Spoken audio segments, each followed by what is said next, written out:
darker brown.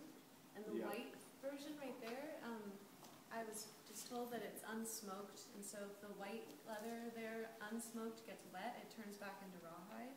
Yeah. Then these are all, the rest of these are smoked, and that's also why you see the color. But then to add another layer of color, you can use the tannin-rich husks of black walnut, which will turn it brown-black. Oak galls mixed with crushed California black oak, oak galls crushed with iron will dye it slate gray. And then the Japanese composted indigo that I grow will dye it, over-dyed onto this color, it will be kind of like a very rich dark blue.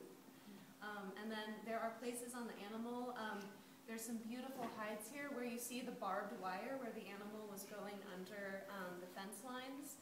And the barbed wire has created permanent, beautiful marks, which tells the story of the animal over time and space through the bioregion.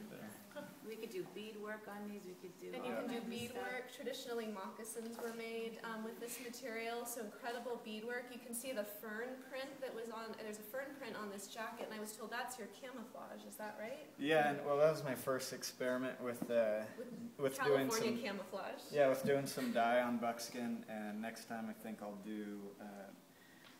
I'll dye the whole hide first in some kind of tannin. Like, you know, oak bark tannin or something, and then do the iron and vinegar, because that's pretty permanent. Where this is black walnut dye, and just from wearing this, it's like really faded out on the front, but the back is a little better. Hasn't quite faded out quite as much yet. But I'm really trying to figure something out that's not going to fade even after it's been washed. So. How does it deal with if you wanted to puncture it and make like a lace out of it, or cut it pretty into good. shapes? Yeah, pretty good. And Mm-hmm. I mean,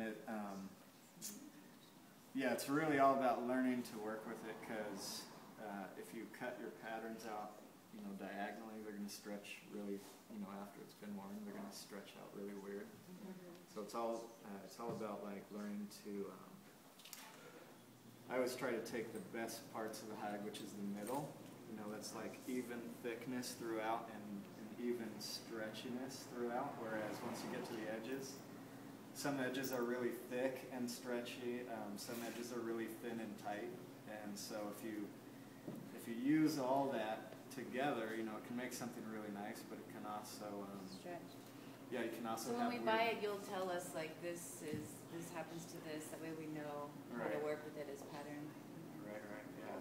So we did want to get involved in one of our design features of the fashion show was that the designer purchased the raw materials for the one prototype in exchange for having space at the show. You get to have like a cubicle space, kind of like you've designed here at the 25th Street Collective at the show, where you can sell your goods that do not need to be within the 150 miles, because if your practice has already denoted a different material base, you can bring that to the show.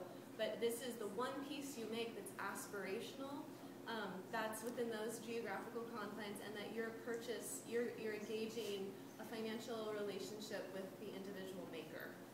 And the exchange is a free space at the show. And then we would also, if you want your piece auctioned, we will pay you for the piece, and then we will auction it off. So there's a potential for being paid back for your original investment as well, if you're okay with the piece being auctioned, if you don't just fall in love with it. So